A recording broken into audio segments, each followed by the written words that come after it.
All right.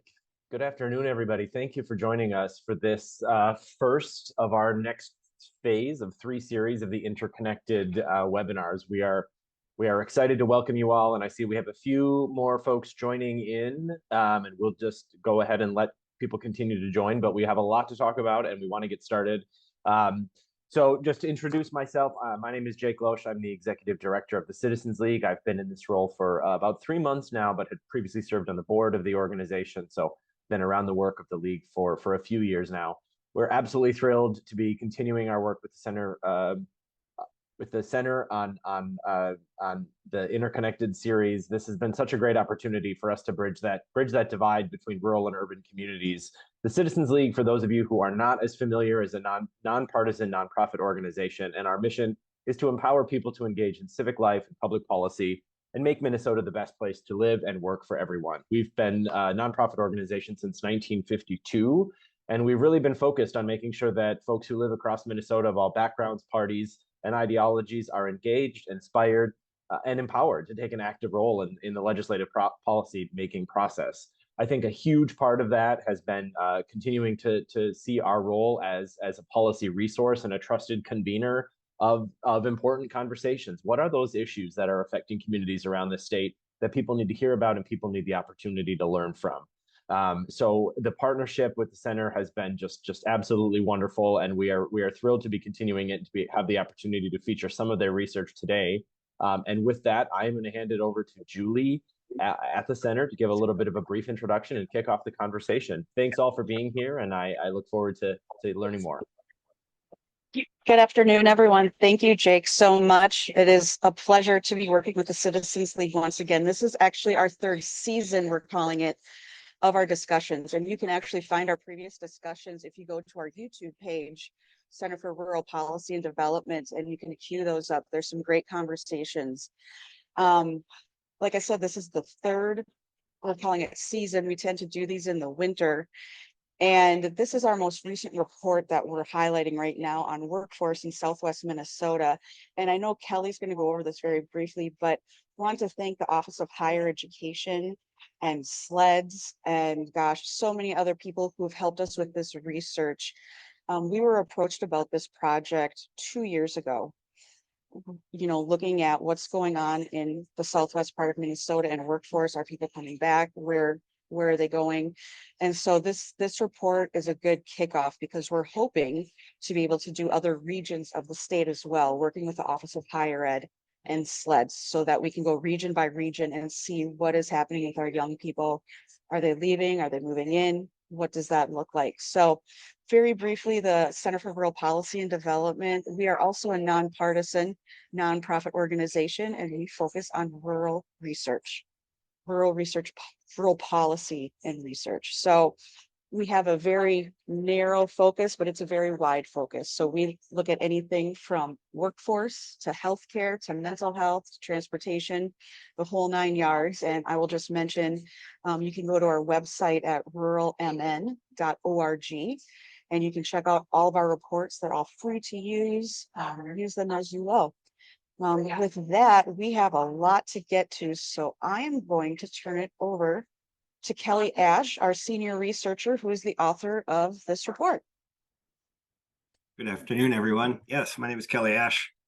Forgive me, I'm a little bit under the weather. I think most of us already know quite a few relatives and friends that either have COVID-19 or apparently strep throat's been going around.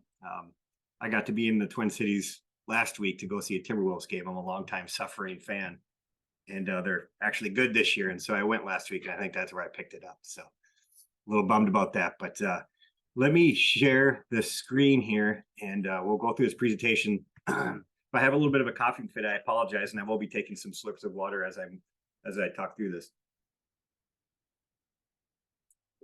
So some of you are probably wondering, why interconnected? Why are we talking about the southwest region of the state, and why are we talking about this particular topic? But I don't know, most of you probably are pretty engaged into public policy, policies in Minnesota, what's happening at the legislature, what are people talking about, and kind of what we're hearing. And you likely have heard of all this kind of back and forth with North Dakota, South Dakota, and Minnesota about who's going to college for free, who's paying for what, who's paying for who. And it really comes down to we are in a very intense competition for people. And this is a new era. And so that's why we're talking about this today, because this is a statewide issue in Southwest Minnesota. Where this research was done is just kind of like a peek and a lens into kind of I think some of the dynamics that a lot of local workforce development organizations are looking at and thinking about. So let's dive in a little bit here. So we'll talk about job vacancies in Southwest. And unless you've been under a rock, you probably know that job vacancies probably is the #1 issue in terms of our economy for future economic growth, to take care of the silver tsunami that has hit retirement age and are starting to increase our healthcare needs and the lack of people that are filling those jobs. So just a couple data points for you. 0.4 job seekers per vacancy in 2021. We didn't even have a whole body for every job available in the state of Minnesota in 2021. The data for 2022 hasn't come back yet. We're still waiting on that, but we expect it to not be any better. This is the job vacancy rate I wanted to show you. So on the left here is the actual number of job vacancies going back to 2005, and this is the Southwest region of Minnesota, the planning region. As you can see, it's more than doubled. It's almost tripled since 2005 in terms of the number of job vacancies in that region. And then if we compare that, we can look at the job vacancy rate, which is the number of job vacancies as a percentage of the total filled jobs in each region. And you can see they've skyrocketed. We consider 2.5%, 3%, 4% to be relatively healthy, meaning that a region has jobs for people in the area, so opportunities, but also the employers have enough job applicants to apply for the jobs. So again, 3 to 4% is healthy, and as you can see, most regions of the states are 8% or above. Interestingly, the 7-county metro actually has the lowest job vacancy rate at 7.8%, due to demographics and migration and things like that. The highest is actually Northeast, where it's 9.4%. Southwest is at 8.6%. Again, all of these numbers are super, super high. It's not really a competition, but just rather that the whole state is in this situation. This isn't singular to one particular area. So we have a fundamental shift taking place in economic development. All of our traditional economic development tools used to rely on the result of getting more businesses, right? So if you have jobs, they will come, was kind of the mentality. And we've totally shifted now, where now we're talking about how do we recruit and retain people. And the set of strategies for that looks very, very different for economic development. And so you're seeing a lot more things in resident recruitment, retention initiatives, childcare, housing, engaging retired folks. Like, these are things that economic development folks haven't had to deal with in the past. And you can see high school engagement now is a really big one as well. And again, this is, a difficult topic, particularly in rural areas where you have seen out-migration of 18 to 29-year-olds for decades now. And we'll talk a little bit more about that and how traditional educational systems have really kind of pushed that, rightly so. And we're still trying to figure out how to shift that back. So we'll talk about that. If you do want more we do have a whole thing on rural job vacancy reports, looking at the data, the resident recruitment, high barriers to employment, and then we did an overview of engaging high school students. This one obviously dives in a bit deeper. So let's talk about the data, just so you know where we're coming from. This is an abridged presentation. I have about 20 minutes. We have a longer one on our website, so please check that out. That goes more in depth on the data as well as the charts. But I did want to say, we got this project. We were approached by the Office of Higher Education, and we worked with some folks at the Minnesota Department of Education, the Southwest West Central Service Cooperative, and the Minnesota Valley Education District Consortium. We were all in on this together at the creation of the project to really try and identify what the research question was, as well as some of the variables we wanted to look at to try and figure out what were some of the factors playing a role in where high school graduates in Southwest ended up 5 to 10 years after graduating high school. Were they in the region working? Were they not working? Were they somewhere else? Were they still in college? Those are the types of things that we're looking at here. We looked at, so we got records, I should say record, we got variables of individuals of every high school graduate going from 2008 to 2019 within in high schools with physical address and EDR 6E, 6W, and 8.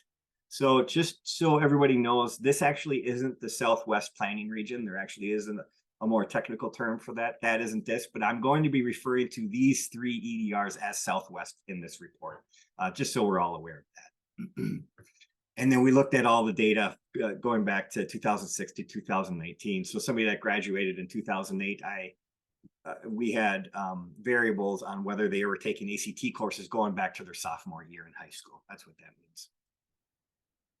These are all the kind of factors and variables that we're able to get our hands on thanks to OHE and SLEDS, the statewide longitudinal educational data system. That's what I'll be referring to as SLEDS, so everybody knows. Every individual, I got their high school variables. We'll talk a little bit more about that. Post-secondary variables, and then Minnesota employment records of these individuals as well. I don't have their actual records, but rather just kind of like where they were employed, who was their employer, what industry, things like that. You'll notice that it only says Minnesota. I don't have, we don't have an agreement with South Dakota, North Dakota, or Iowa, or anywhere else where they might be employed. So we'll talk about that a little bit more because that introduces an interesting wrinkle in all of this. I'm going to be talking a lot about meaningful workforce participation.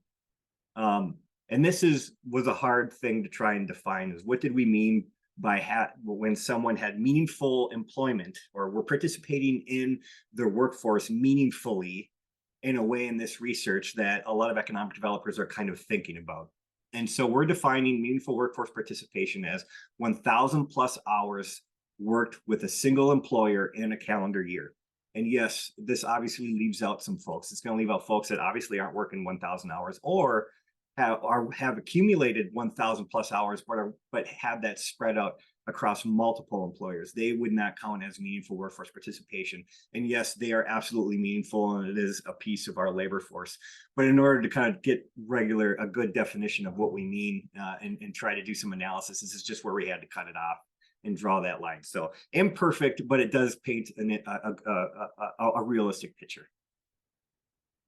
So we have these workforce participation states at time X. So at 1 year after graduating high school, after 3 years after graduating high school, we're putting them in these, what we call workforce participation states. And we put them into 5 here. So we have folks that have meaningful workforce participation in Southwest. So in those 3 EDRs after high school.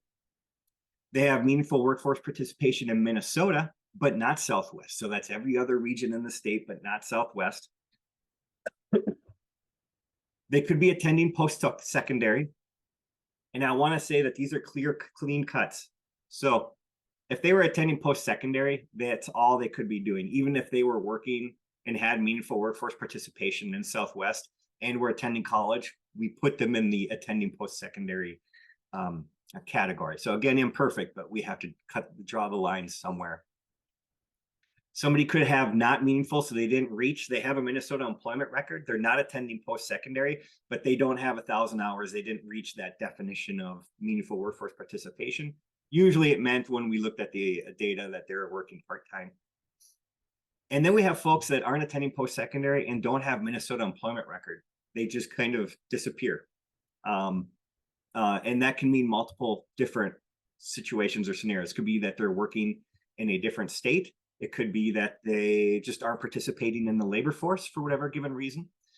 They could be in the military, those or other things. And so we'll talk and define that a little bit more because it's an interesting trend in this data. So this is, I think, kind of gives a picture of where students go after graduating high school regarding those employment states. And as you can see, attending post-secondary, those first 5 years, a lot of students, over 50% of the students that graduated from a high school in the Southwest region were attending post-secondary. Those first few years, you got 1 year, 2 years after graduating high school, 4 year, and then obviously they, you graduate or drop out or whatever, and so it goes lower and lower, and then some of these other thens they fill in after they leave college into these other employment states. And there's a couple things here to keep that are interesting. One is the meaningful employment in Southwest. As you can see, kind of like actually starts out not too bad and gets pretty strong, but then really does kind of level off. About 25% of the data set had meaningful workforce participation in Southwest 5 years after graduating high school. So that's kind of the number we've been throwing out, talking to folks. It's Southwest region went between 18 and 29-year-olds. They have about 25% of them have meaningful workforce participation in Southwest. Another 25% of them have meaningful workforce participation in Minnesota, but not Southwest. About 15% of them, this is pretty consistent across all years after high school, just don't reach that threshold of having meaningful workforce participation at all. And so we just call it not meaningful, even though it is meaningful. We don't mean to be harsh like that, but just trying for keep it simple sake. We have that. And then you could see this no Minnesota employment record really balloons. And it's close to, by 6, 7, 8 years after graduating high school, it's about 30% of the data set had no Minnesota employment record. So another chart here just kind of breaks those out so it doesn't look so flowy. But again, you can see that meaningful workforce in Southwest and in Minnesota levels off at about 25%. No Minnesota employment record gets to about 30%, and then it's not meaningful. It's just around 15% through every year. So the three we're really going to keep an eye, look at in this analysis is the meaningful workforce in Southwest, the workforce in Minnesota, and the no Minnesota employment record. Just got to take a quick drink here. So we're going to analyze factors. So now we want to know if there are factors that contribute to these patterns. That was really kind of the goal of this analysis. I think even just looking at the employment states is interesting enough, but we really wanted to know, like, are there certain paths and educational experiences that these students are having that might help us kind of predict or at least have some sort of role in what employment state these individuals are going into. And we looked at a bunch of different things. We looked at individual characteristics, the community and high school characteristics, such as unemployment and wages in high school, county, educational careers, where they taken CTE courses, ACT and other test scores, were they in PSEO. And then we looked at their post-secondary career. What did they do after college or after high school? What colleges did they go to and stuff like that? So we ran this through a process, a statistical blender. And we just went through, and if you want, you can read the report to get more details. But what we ended up finding in this is that there were about 4, 8, about 10 factors that kind of consistently came up as being important, or should say, seem to play some sort of role in the employment states or workforce participation states that these individuals were in. And they were the graduate college. Did they graduate college or not? The location of their college graduation, the institution sector that they went to for college, and the highest credential earned. And a lot of these overlap, but we kept them in there because there are some differences and nuances in there. And then there was this other one. What did they do in high school? That was one category. And CTE achievement and total CTE courses, that CTE engagement came up constantly as playing a role in whether someone had meaningful workforce participation in Southwest or not, as well as if an individual took the ACT and then MCA scores. And then number 3 is individual characteristics. And there was a lot of nuance in here. You could look at gender and you could look at quite a few others, but the ones that were the most consistent across time after graduating high school was race and ethnicity and the EDR on the location of their high school. We're going to dig into this a little bit more now. But the two main key themes that you'll see is one, local ties significantly increases the odds an individual will have meaningful workforce participation in Southwest. Probably no shocker, right? But again, it's nice to have a little bit of like concrete data behind, I think, what a lot of folks are feeling in the educational field. And then 2, there is a little bit of a disconnect in traditional educational paths and local careers. And what I mean by that is you're going to see quite a few statements here that will show that individuals that go to a 4-year college, leave the region and get a bachelor's degree or higher, have higher MCA scores, tend to also are more likely to have workforce participation outside of Southwest. And that used to be the traditional kind of like brain drain, which we all hate that phrase, but it used to make sense in which during the 70s and 80s in our rural areas, when maybe there was less opportunity for folks with those types of degrees, that there was an encouragement to like go to four-year colleges and have that and get that done, but you would have to leave the region to find better opportunities.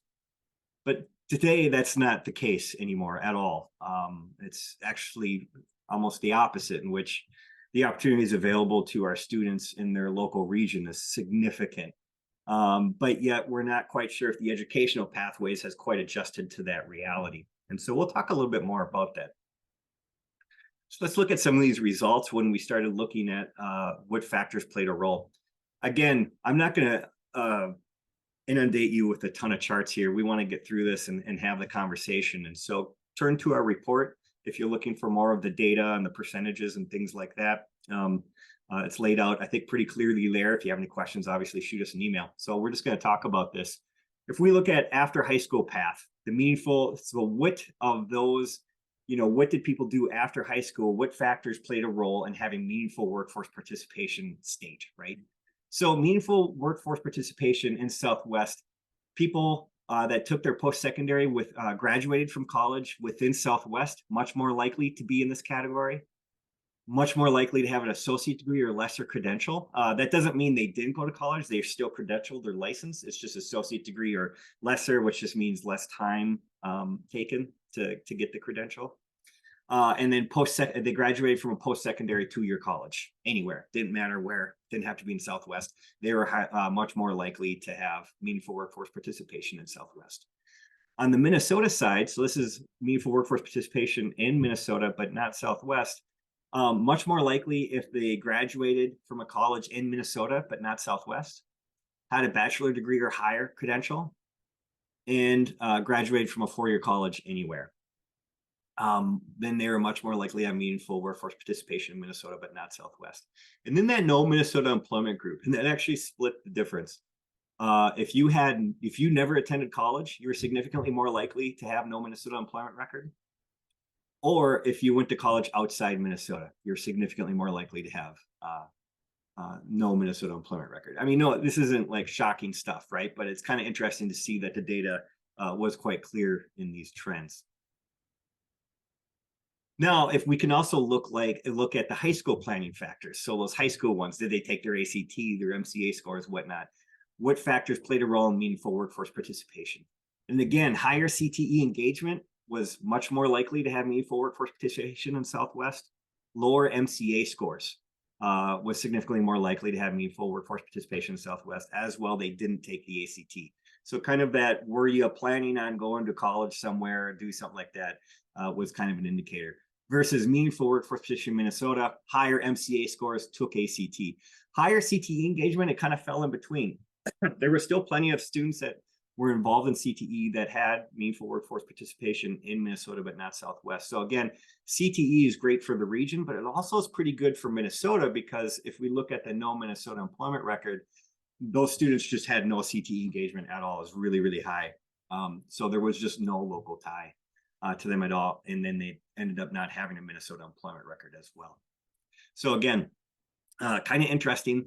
And then it's the individual characteristics that we talked about. So race and ethnicity and the EDR.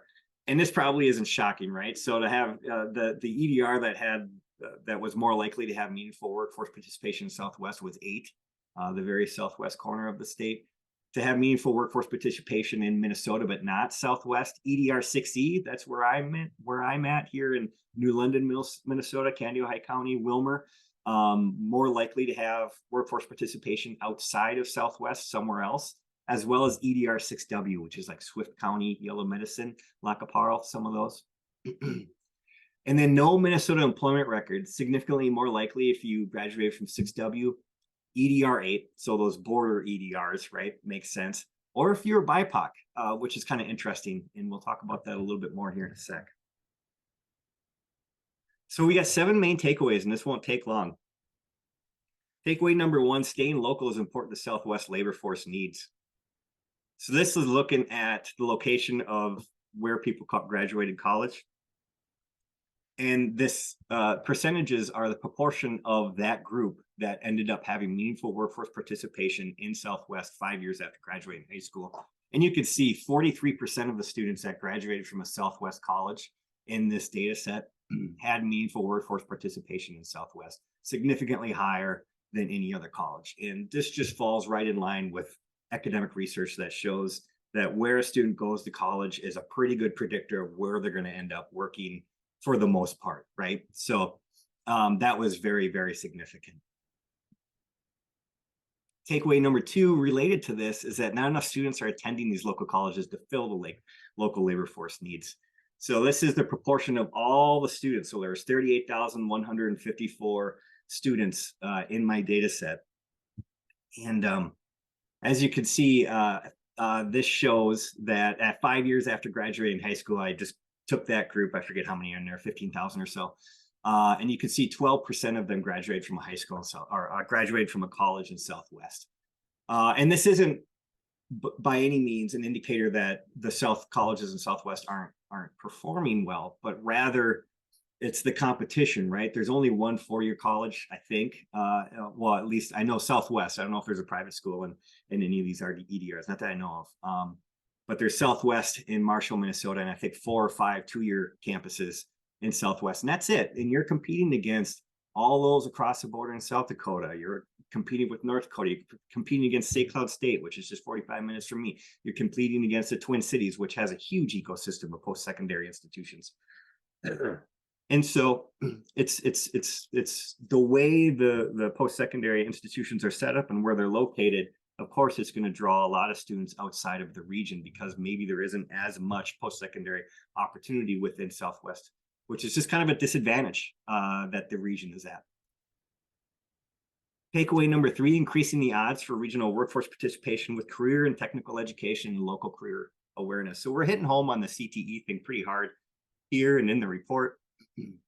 And we really feel like CTE, even though we don't have like a variable that says, oh, they've been really engaged in the local economy. But we feel like CTE is a pretty good proxy to represent local ties to the region. And I took this from the Minnesota Department of Education in case you weren't aware of what CTE is, or career and technical education is defined as a sequence of courses that integrates core academic knowledge with technical and occupational knowledge and skills to provide students a pathway to post-secondary education and careers. And underneath that quote, they kind of provide a list of like what we consider a good CTE program to be. And if you follow any CTE program, you'll know like this is generally the case, is that it's not just like a school administrator sat down and be like, we should offer this course. It really tends to be a nonprofit, the community, an employer and a 2-year college all kind of coming together and figuring out what the need is in the region and trying to fill that in the high school. So it's much more locally based and connected than any other kind of, I would argue, any other academic programming in our high schools, particularly what's being set aside as mandatory for schools to provide. So it is locally based. That's why we're kind of using that as a proxy. And you can see more CTE engagement impacts both the meaningful workforce participation states as well as what they kind of did after high school. So obviously, we already mentioned if the more engaged in CTE you are, the more likely it is that you're going to have meaningful workforce participation in Southwest. But also, it was more likely that the student would attend college in the region, graduate from a 2-year college, or earn an associate degree. And again, if you remember, those 3 pathways also lead to higher proportions of students having meaningful workforce participation in Southwest. And so CTE kind of impacted both, which was interesting to see. Takeaway number 4, planning for advanced degrees increases odds for having meaningful workforce participation outside Southwest. So again, we looked at the meaningful workforce. If you had a higher MCA scores and took your ACT, it was more likely that you were going to have meaningful workforce participation in Minnesota, but not Southwest. But again, just like CTE, it also kind of impacted where students end up doing after they graduated high school. And they're more likely to attend a college in Minnesota, but not Southwest, graduate from a 4-year college, or earn a bachelor's degree And again, those three were kind of also indicators of not having meaningful workforce participation in Southwest. Takeaway number 5, border state competition, taking non-college grads and college grads. So this is the one that's really kind of interesting, and I think a lot of folks in Southwest get pretty angsty about. So if you had taken, if a student had 0 CTE courses, like just wasn't engaged in it at all, they were significantly more likely to not have a Minnesota employment record. If they never attended college, significantly likely to have no Minnesota employment record, or if they graduated from a college out of state, significantly likely to have no Minnesota employment record, right? Like, I'm sure all your minds are just blown by this, these realities. But who are they? And so again, I don't have concrete information to identify where these individuals are working, if they're working at all. Are they participating in the labor force? I don't know. They just kind of disappear out of the data set because they're not going to college and they don't have a Minnesota employment record. So we know they're not attending college and they're not employed by a Minnesota employer, but what they could be is working in another state, working for the federal government. We don't get those kinds of records tied into these individuals. They could be full-time military. They could be self-employed. Again, I would not be able to pick that up, or they're not participating in the labor force. Could be, yeah, any of these things.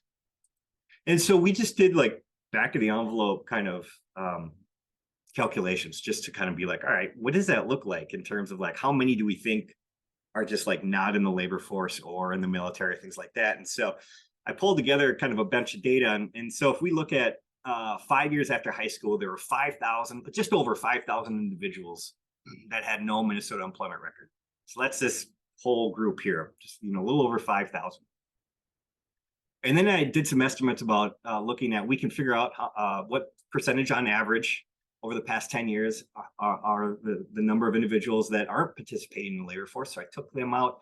I took out data on the estimate of how many are in the military full-time. I took out the estimate of how many are federally employed, and I took out the estimate that are self-employed. All of this we have, somewhat good data for it. Again, it's estimates. And that ends up being about 1,000 individuals, which leaves us with about 4,000 individuals that likely are participating in the labor force in another state. Whether it's meaningful or not, that's a whole nother story.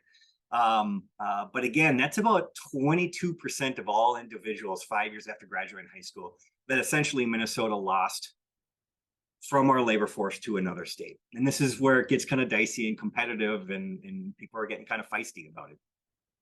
These are our students. Takeaway number 6. EDRs leading to different post-high school paths. This isn't anything, I don't think it's going to blow your mind, but we already saw that 6E, right, meant you had more likely to have meaningful workforce participation in Minnesota, not Southwest. Well, that's because that's where you were more likely to go to college as well.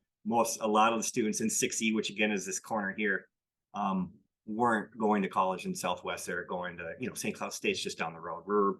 94 is just in Twin Cities, is right over here. Even 94 up to Fargo, right over there. So EDR 6W, more likely that you weren't in Southwest attending college, but more likely college in Minnesota, not Southwest or a border state.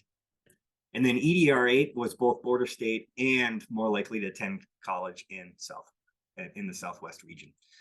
So that's just obviously geography plays a role in all of this, right? What is ease of access to our college degrees? And then takeaway number 7, this is the last one. And this is the BIPOC populations having high percentages with no Minnesota employment record. And again, that's what we say here: higher odds of having no Minnesota employment record if you're in the BIPOC population.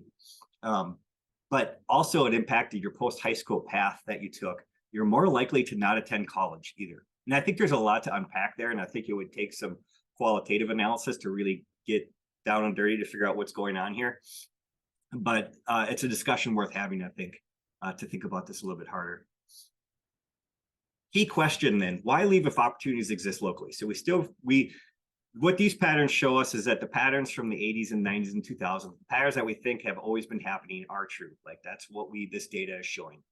But yet the underlying employment and workforce dynamic has completely shifted over the past 10 years. But yet these migration patterns continue to kind of go, right? And obviously this data doesn't include post-pandemic. So maybe things have dramatically shifted, but I haven't heard anything otherwise that's the case. And again, there's this disconnect, right? So we have meaningful workforce if they have a lot of local ties, but if there's no local ties, kids taking ACT, doing really good on your MCA, going to college outside the region, getting your bachelor's degree, why these students don't view their region as a place to have meaningful workforce participation after they're done. There's a little bit of a disconnect and something to consider. And again, if you look, there's a lot of academic literature written about this, but what this slide just tells us is that there's a lot going on here. We looked at a few factors in a big bowl of thousands of factors that play a role in how a student perceives the opportunities available to them in their local region, as well as what they want to do, right? This isn't, we don't want to say, no, you got to stay in the region. You got to do what you want to do. But we all have to play a role in terms of making sure that the students are aware of the opportunities available to them. So we have just a couple recommendations, and I'll wrap it up here. First, invest in local programs that raise awareness of local careers. CTE, organizations that support CTE programming is so important. The CEO program, internships, regional job fairs, like whatever it takes. Education and workforce development and economic development and employers, we all got to be working together to make sure that we're raising the awareness amongst our communities of the opportunities available to them, because the narrative that there are no opportunities in our region yet is still pretty strong. So I don't know if hopefully most of you are familiar with the North Star Promise program. That was what the legislature, hold on. That's what the legislature passed this last legislative session, that was going to allow students, I think it's households of $80,000 or less, free tuition at any of the Minnesota state colleges and universities in the state of Minnesota. And it was kind of our answer to what's going on in South Dakota, where they're offering students free tuition and books if they come over to South Dakota, graduate from a 2-year college and work in South Dakota for 3 years. Tuition and books are waived. And there, it doesn't matter if you're a South Dakota resident or not. You could be from Minnesota, Nebraska, North Dakota. They don't care. They're bringing them in. And so the North Star Promise is kind of a little bit of our foot in the door in terms of trying to keep our folks. And I think people are pretty excited because, as you can see here, nearly, what is that, 25, almost 27% of the students graduated from a college outside of the state. And so the North Star Promise can be one of those pieces that maybe will put a dent in that. And to keep more of our students, at least in Minnesota, if not Southwest. A couple of potential tweaks that we would highly recommend for the North Star Promise is, one, allow for local sponsors. I think there are a lot of employers, community foundations, and economic development organizations that would be willing to sponsor students if they would agree to work in their field for a couple years or 3 years. I think that would be really important. There's a lot of worry that we're going to have students go to, let's say, Southwest Marshall University, get their tuition paid, and then just go to Sioux Falls or Brookings or wherever in South Dakota to work. And that's not what we want to happen. And so again, building in a state employment required might be a good idea for this piece. And then invest in resident recruitment and retention programs. I don't know about anybody else. In southern Minnesota, South Dakota's taken on a pretty aggressive and sophisticated marketing campaign, trying to recruit people in southern Minnesota to come live in South Dakota and work. And as you can see, ready to move to the land of the free, 25,000 plus jobs, starting salary, 0% income tax. They're getting lists of people that live in southern Minnesota in particular, and they kind of figuring out which industry you're working in, and you're getting postcards. Pretty sophisticated. It's time that Minnesota kind of start pumping up our game a little bit and talking about how great it is to live and work in Minnesota, because other states are doing it, and they're going to get competitive. So with that, I'm going to hand it over. I know there's some questions in the chat, but we're going to go to the panel. And I know Marnie, she's working on compiling the questions. And so we'll get to those during the panel here. I'm going to hand it over to Kate. I'm going to be on for about 5 more minutes, and I'm going to have to take off and put an ice pack on my head. So. Thanks, Kelly. And hopefully, yes, take care of yourself. Hopefully you feel better. It's this great research. Hello, everyone, and welcome. I'm going to ask our panelists, they can turn their cameras on now for all of our panelists. I'm Kate Raditz, the Director of Public Relations and Communications at Park Street PR. We are a full service public relations and communications firm based in the Twin Cities, but with clients all over, including the Center for Rural Policy and Development. And so we're really excited to have this discussion today, as Jake and Julie said, to kick off the Interconnected series this season. Prior to coming to Park Street PR, I was a journalist. I worked for WCCO TV for almost 10 years and also at a TV station in Green Bay. I did some print work. So I'm always very happy to be able to ask a few questions. I'm going to introduce our panelists and then we're going to jump right into questions, and I will try to be cognizant of our time and keeping an eye on the chat if you have any questions. So I will try to take breaks to make sure we get those in as well. So panelists, I think all your cameras are on. I'm just going to go right down the line. Kelly, filling in for Kelly today, I believe, since he is still trying to feel better. Marnie Werner, the Vice President of Research and Operations at CRPD. Nora Morris, the Director of Minnesota's statewide longitudinal education data system, working in the Office of Higher Education. Ariane Ferris, the Career and Technical Project Coordinator at Lift Career Pathways, a rural career and technical education pathway initiative with the purpose of rebuilding CTE in Southwest and West Central Minnesota. And Carrie Bendix, Executive Director of Southwest Minnesota Private Industry Council. Just a reminder, this is being recorded, so if you want to watch it again or have to log off, I believe this will be sent out to all participants within a day or two. Panelists, feel free to unmute when you speak and then mute again when you're not speaking, but we've all been doing this for a few years, so we're probably good to go. First question, Nora, I'm going to call on you first.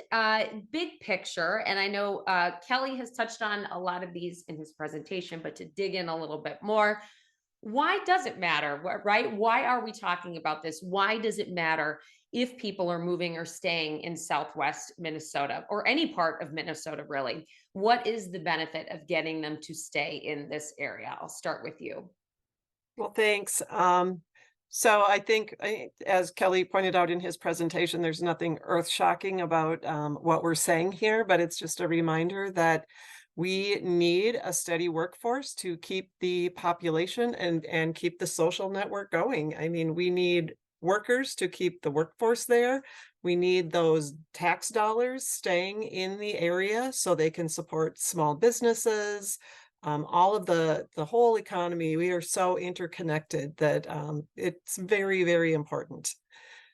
The legislature has set a college education attainment goal, and I want people to be aware that that goal is not just about 4-year degrees. It's about a post-high school credential of quality. So 2-year degrees, certificates, those are all within the legislative goal. And that's where the legislature is saying they're doing everything in their power to support that. So people get educated and so they can be a contributing member. And I think Kelly's term is meaningful employment in the areas. Thank you. Yes. Ariane, I'd like to ask you about what is the job market like right now in Southwest Minnesota, and what type of jobs are you seeing that are available? So I can answer that very briefly, but I think I would then turn it over to Carrie Bendix with the local workforce board there in Southwest Minnesota. But definitely just being aware of the local labor market. Definitely our healthcare careers are huge, our manufacturing. And then you have those definitely kind of in that customer service, hospitality type careers, jobs that are available. But I will pass that over to Carrie because I know she'll do a much better job at answering that for folks today. Thank you, Ariane. Good afternoon. Yeah, I think Ariane hit it on the nail in the sense that healthcare and manufacturing are our two largest industries. We do have a lot of opening, as I think you would see across the state, with hospitality, restaurant, food prep, those kind of things. But education and construction, or kind of technicians and repair, is huge. A lot of times when people think of manufacturing, they're only thinking of production jobs, but there are jobs within manufacturing. It's our largest industry and it's growing, that have all of the business type occupations within it, from accounting and finance, marketing and sales. All of the production requires often engineering. There's maintenance of the machining. So when thinking of manufacturing, we got to think broader than just the production positions. Obviously, they probably make up most of the positions within manufacturing, but there's so many opportunities within that industry for individuals of all education levels. Carrie, can you talk about what is the typical career path that you see as with Southwest Minnesota graduates, and how does that impact them staying or moving away? Sure. Looking at SLED's data, which is Nora's, I mean, I love that website. I go there all the time to kind of get a sense of what's happening with our high school students. They're choosing college programs that are really similar across the state. So the students themselves aren't necessarily unique in the type of careers that they're pursuing. I think the top two is business and healthcare related careers. And that's true in Southwest Minnesota as well. Education degrees are also real high, and we have a need in education here for positions. It's one of our, when we review occupations in demand, education positions continually are rising to be more in demand in our area, particularly around career and technical education, educators, I should say. And I think the second part was, why is it important? Was that the second part of your question? Oh, it's vital to our economy. Rock County, which is the very southwest corner of the state, bordering both Iowa and South Dakota, set the record nationwide for the lowest unemployment rate in the state last summer. This last summer, it was below 1%. And that was really an indicator of this labor shortage that we're experiencing. We have new businesses coming to the area, like in Marshall, Minnesota. There's a new company, biotech company called Solagen from Houston, who's going to open up a location and build a location here in Marshall. We have more windmills going up, more solar fields going up. There is opportunity for Minnesota to grow economically. I think the biggest thing holding us back is having the people to do so. So when you see, in Southwest, in that very southwest corner, 47% of our students leaving to go to college in another state, I mean, that has a real impact on our ability to contribute to the economic vitality of Minnesota.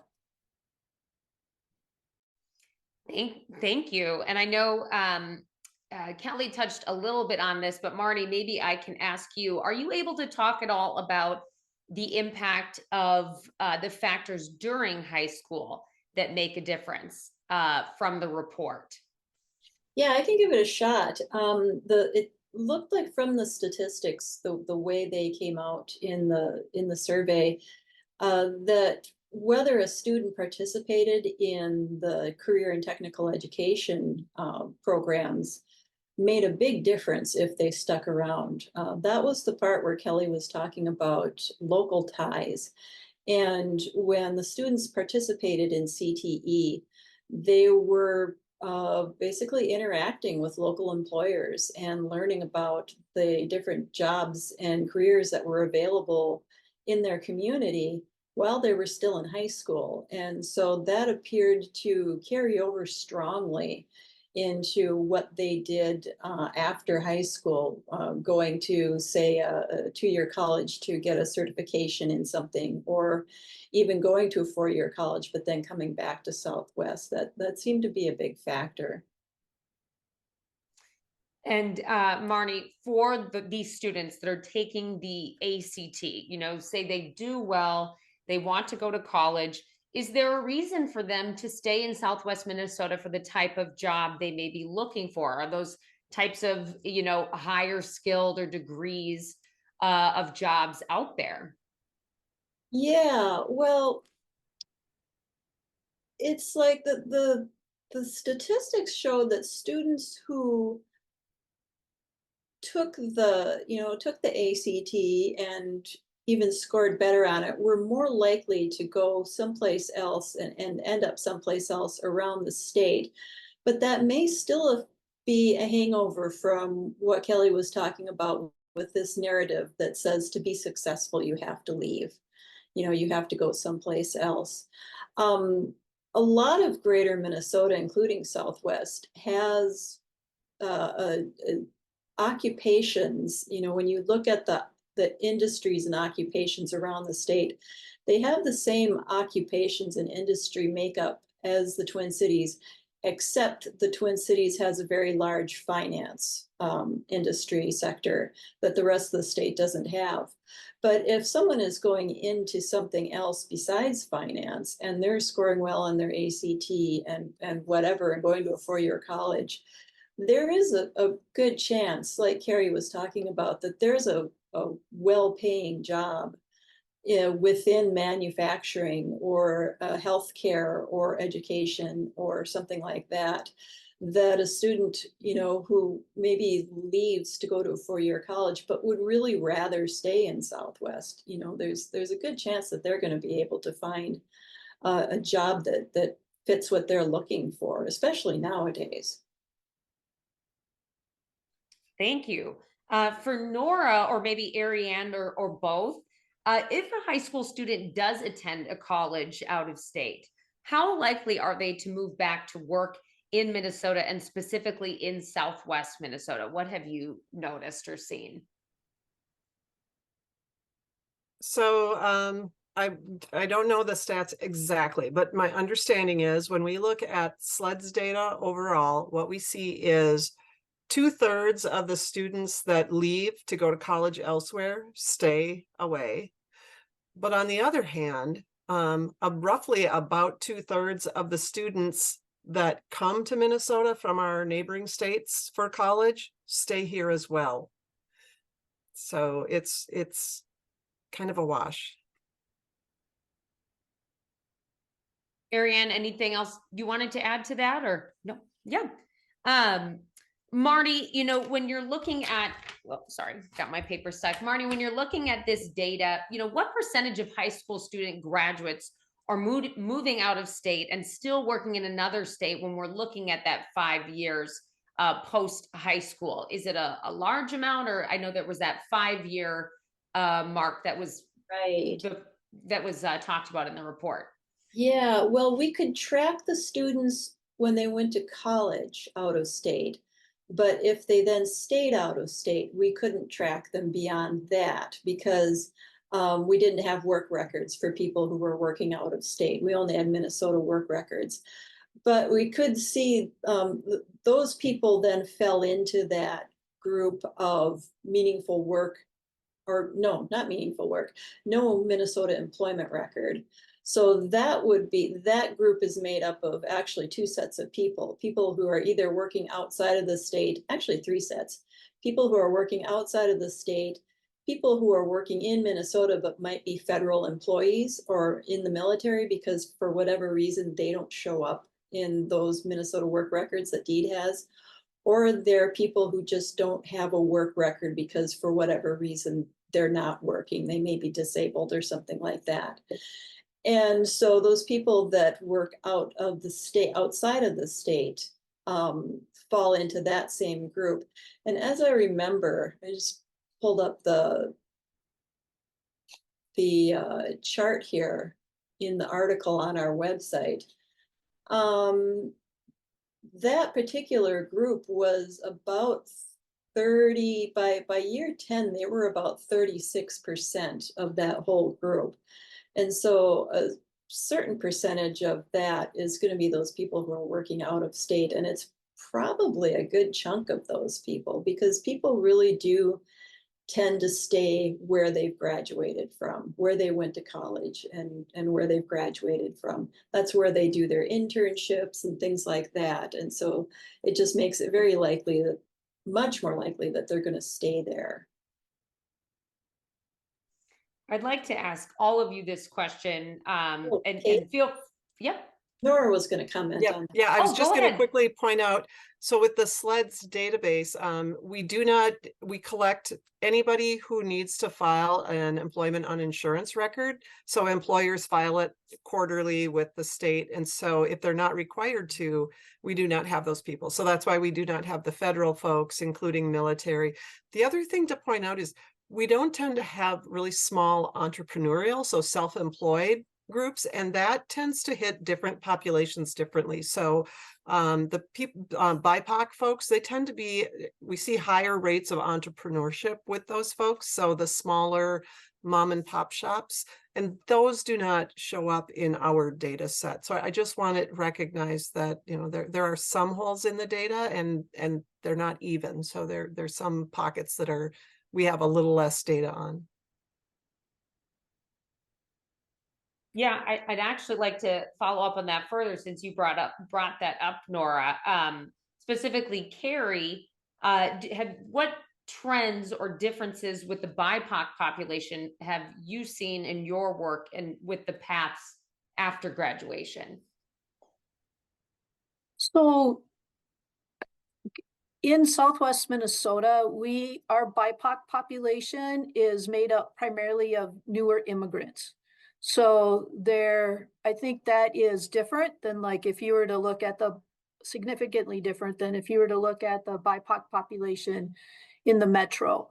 So with that comes a lot of individuals who have limited English speaking ability.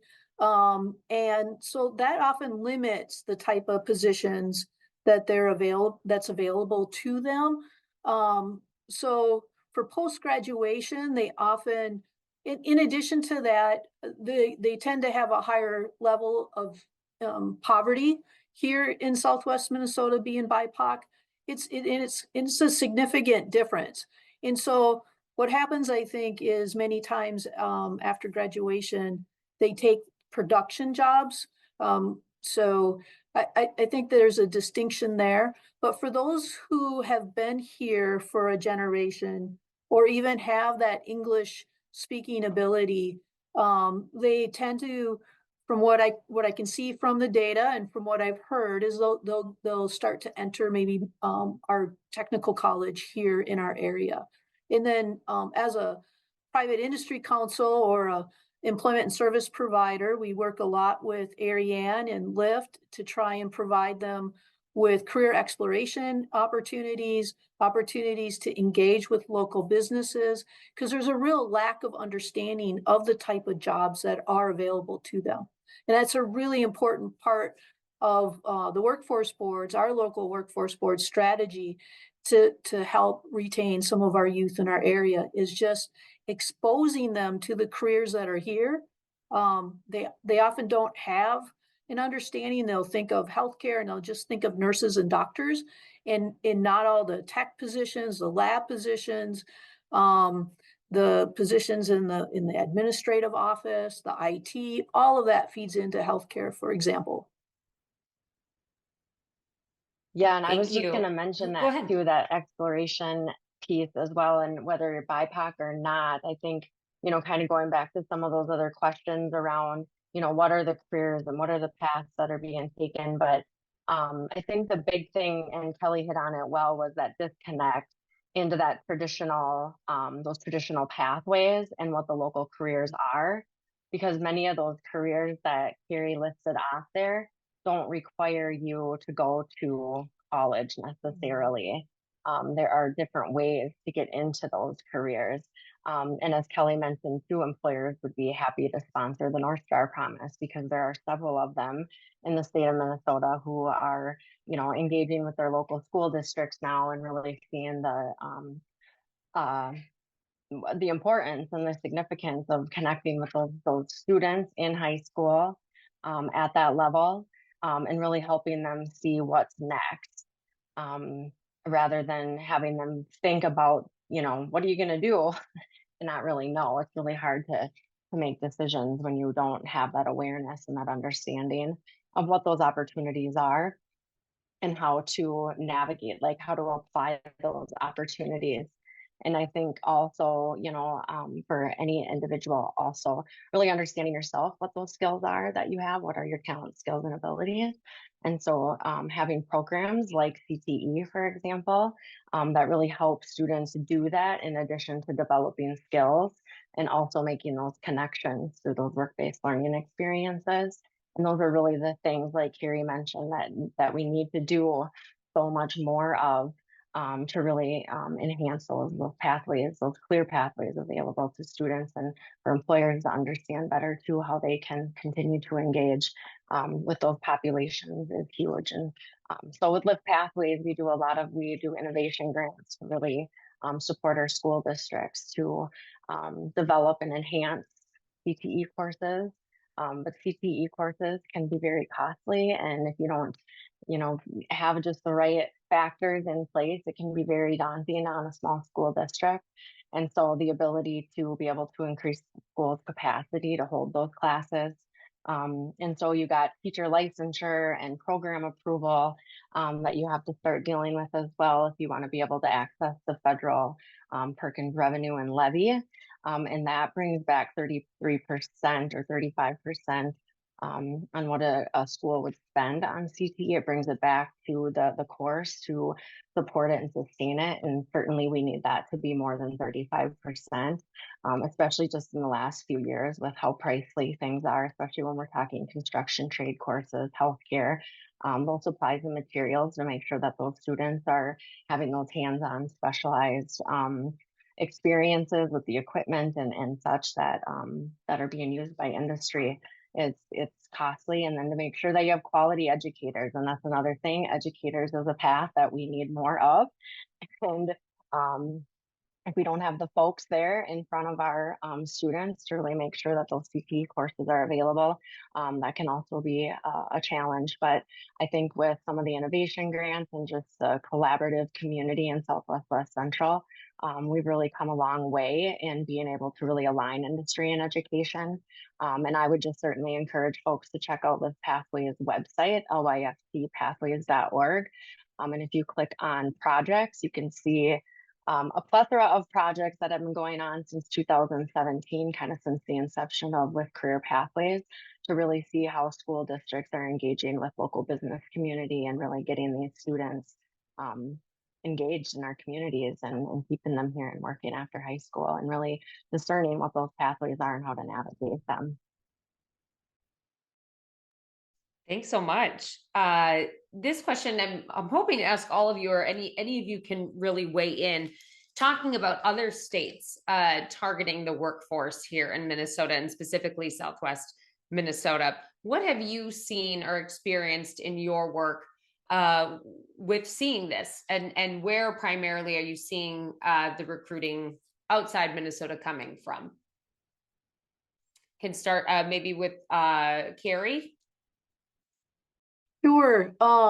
As Kelly had mentioned, there's mailers that are being sent from South Dakota, and they're being sent all across the state. I mean, there was some coworkers from Southeast Minnesota that was getting these mailers, and often they have Governor Noem's is on the mailer, pictured in different work outfits, from plumbers to welders to healthcare, really saying there's lots of jobs in South Dakota, come to South Dakota. So it's a very aggressive campaign. If you go on her website or her Facebook page, you'll see some of these ads if you're curious. Not only that, the schools, they're promoting Build Dakota program, which is a program that offers free education for in-demand careers if you commit to working in South Dakota for 3 years. And I think Kelly mentioned that as well. And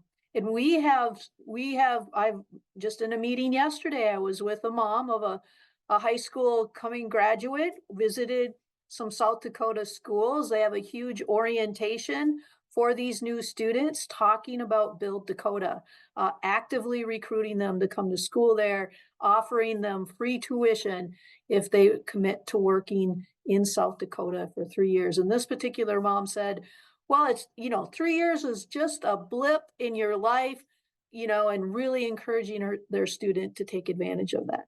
So, I mean, that's pretty big competition for our local area.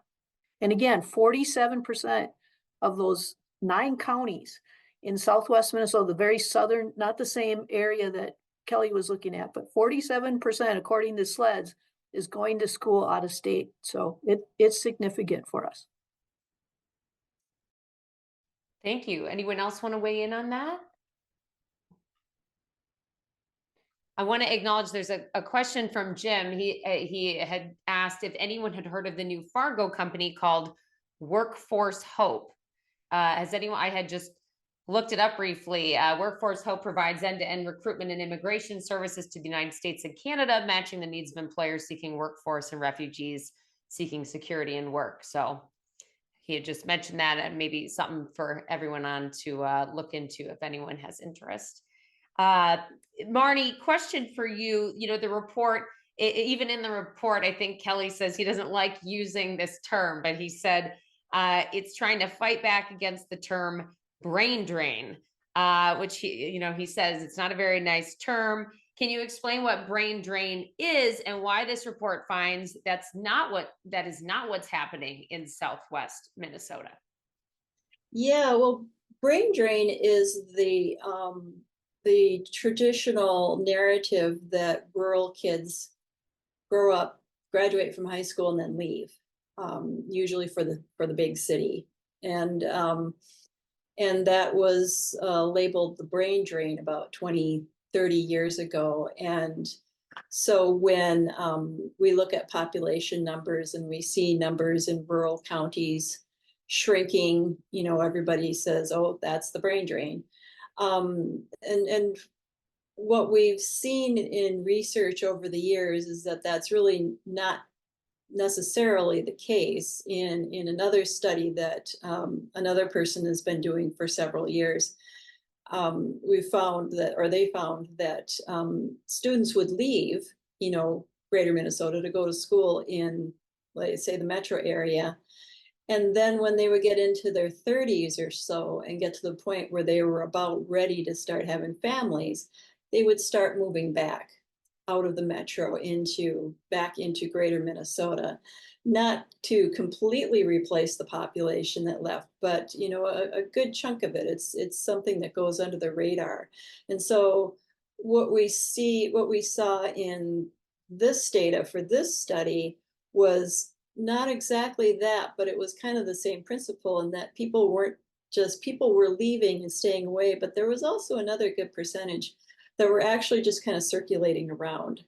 And so, for instance, we found that the high school students from Southwest high schools that went to a 2-year college anywhere in the state tended to come back to Southwest. Now, if they went to a 4-year college, then they tended to stay, or a larger percentage of them tended to stay away. A certain fraction of them would still come back to Southwest, but it wasn't, it's not the wholesale brain drain that it's been painted to be. And we saw that particularly with students that had done CTE, that went to a 2-year college, that got a degree, either associate's degree or some kind of a certification. And so, yeah, that's what we see. Now, unfortunately, we do see them also circulating out to the Dakotas too, so, the metro area isn't the big, isn't necessarily the big magnet that everybody, has thought of it as. But yeah, it's really kind of more of a circulation pattern nowadays than just a drain. Thank you. Carrie, where do you begin to educate high school students on the opportunities that they have available to them locally to consider? Where do you start? With partnership, I'll start with that.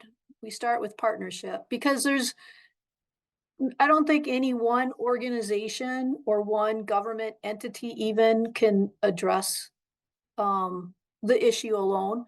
And so the service co-op is like an amazing partner. Lift program particularly is, there's a model where we talk about career exploration, career exposure, career exploration, and career experience. And I'm gonna pass it over to Ariane to maybe talk about that. And the Private Industry Council is with our youth career connectors is a big part of fulfilling that. So Ariane, I'll hand it to you. Thanks.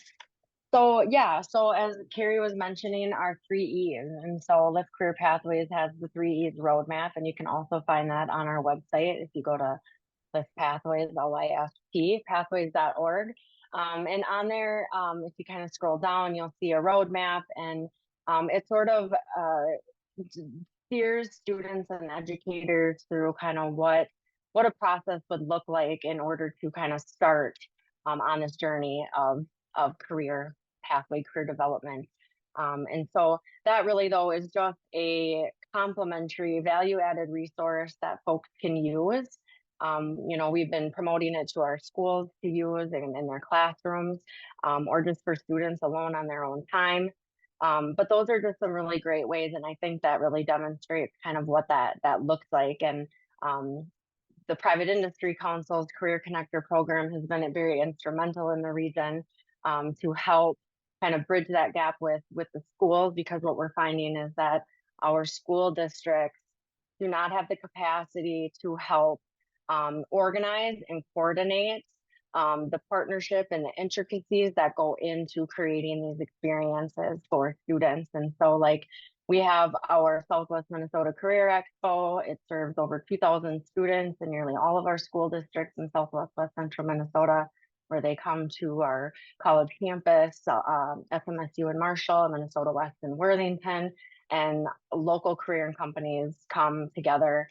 Typically, we usually have nearly 150 individuals that come to that and speak to sophomores about the different careers. And it's an interactive exhibit too, not just booths where you're just kind of standing there talking to one another, but the kids are really getting to try hands-on things to get an idea of what that career is. But that's just an example, and to be able to carry that out. So like the Career Expo has been going on forever, and that has always been over 100 volunteers, at least a dozen partnership organizations, agencies coming together to make it happen, because none of us could truly do it alone. But those 3 E's are really kind of the guide, I think I would say. But I think really, you know, it's also again, just equipping our schools and our educators to have the information that they need. So we'll provide things around like externships for the teachers to be able to go into industry, job shadow, see what it's like on the floor. What are the things that you're doing day to day? And kind of learn and figure out how can I bring that back into the classroom. And even with the innovation grants, even stronger, because one of the criteria is that it has to be a business industry aligned with a school district providing a course. And so now we have students who are going on site to employers, and they're being orientated like a normal employee, but also receiving academic credit and learning about themselves and the careers and the companies that are out there and available. So I think it, you know, it really does. It looks a lot, it looks different. It looks different for your student. It looks different for your school and the capacity that it has. But I think, you know, Carrie alluded to it as well. It's partnership, because it takes our business community, it takes our community agencies, especially when we have all these different intricacies, so many different diversities, so many different things to keep in mind, because one thing works for one student doesn't necessarily mean that it's going to work for another, but it doesn't necessarily mean that one's wrong or right either. I think that's another big thing that we really need to kind of get in the mindset of folks, is that just because my kid went to a 4-year and your kid went to a 2-year, they're still great people. They're doing great work. they're filling jobs and bringing skills to our region, and that is all good. And so kind of throwing out this traditional mindset, I think ultimately really is the biggest thing. Probably the best place to start is just changing that narrative. I know you hear a lot of times you go to a high school graduation and the first thing you usually ask a high school graduate is, what college are you going to? So right there, we've already set that narrative of it's college. That's where we got to go to, and it's not that.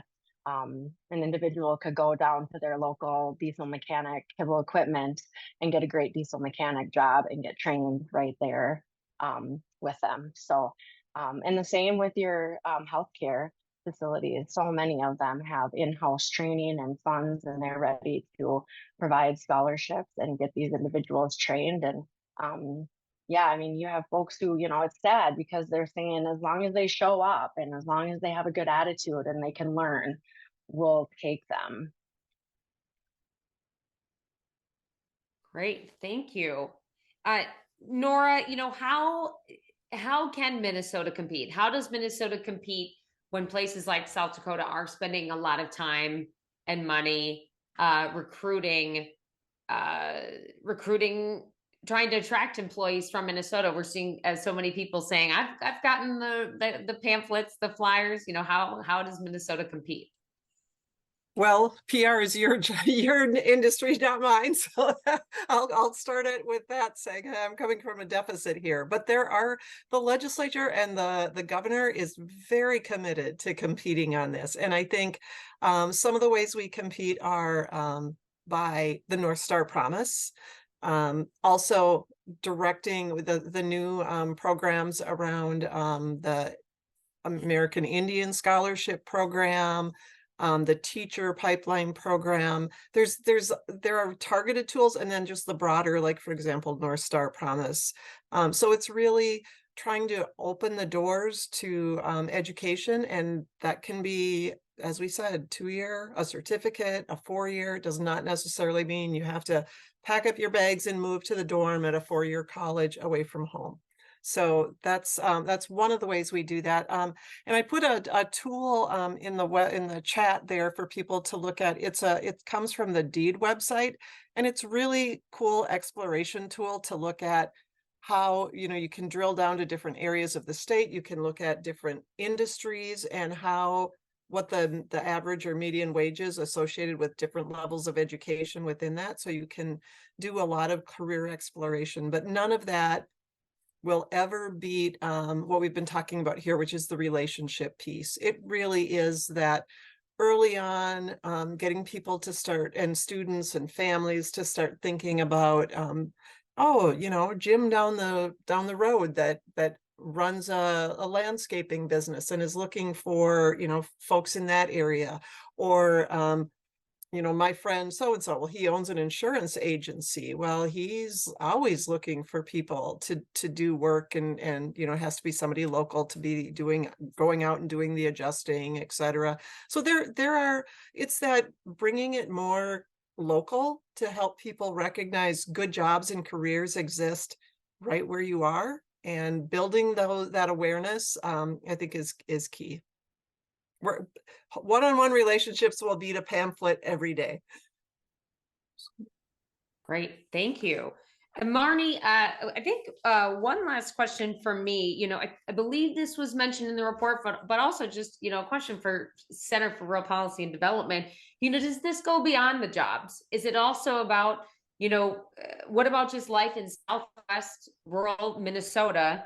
Does that need to be addressed too, talking to these graduates about the kind of life they can have there?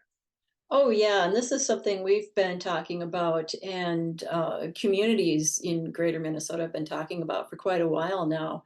It's not just about, the job anymore, because we're in an environment now where a person can just go job shopping. If they don't like this job, or they don't like the town where the job is, they can find a job that they like better, or a town they like better someplace else fairly easily. And so now it really is about not just having a job for someone, but making your town a place that people would want to move to. And so the that includes your housing. You know, you have to have your housing stock, and communities around greater Minnesota are very aware of this, the housing issue and the childcare issue. But also there's the amenities, you know, is your town just a nice place? Are there things to do? A lot of people would, I think, like to move to greater Minnesota just because of all the outdoor activities, you know, and the wide open spaces and everything. There are some places in Minnesota like Otter Tail County in Fergus Falls, there are really, they have a real PR campaign going to attract people to come and live in the area. And it's about something like unleashing your inner otter. And then Worthington has been really advertising quite heavily about their community and all the, well, you know, what a nice town it is, and their lakes and everything that they have there. And, you know, and just that whole idea that you can come home from work and, you know, drop your work stuff and go and pick up your fishing pole and go fishing or go out and go hunting or whatever. And, you know, and you can do that every day if you want. And so that's, yeah, that's really that other factor that communities need to be aware of and thinking about when they're trying to attract workers. Thank you. And we have a comment, not a question, but I think, and interesting, this is from Melissa. She says, I do think we need to change minds that you have one career path for life. I have a doctorate, but I also have a carpentry degree. Both are necessary and passions of mine. Why we think people have one degree or certification is an old mindset. We all have choices and opportunities. Education opens doors to those opportunities. So not so much a question, but kind of interesting, maybe an interesting note to think about to end on. Unless there are any other questions, we have a few minutes left. I can just do a couple of reminders. Again, this whole webinar was recorded. So participants, you should receive a link to this video, I believe, within a day or two. This is the kickoff to the Interconnected series. So please keep an eye out if this was of interest of you or you just want to support Citizens League, the Center for Rural Policy and Development. There will be more. So please keep an eye out on both of their websites throughout this winter to see what other topics will be coming up. And with that, you know, the sun is out. People are never mad if we end just a few minutes early. So I want to thank all of our panelists and thank everyone for tuning in today, and have a great day.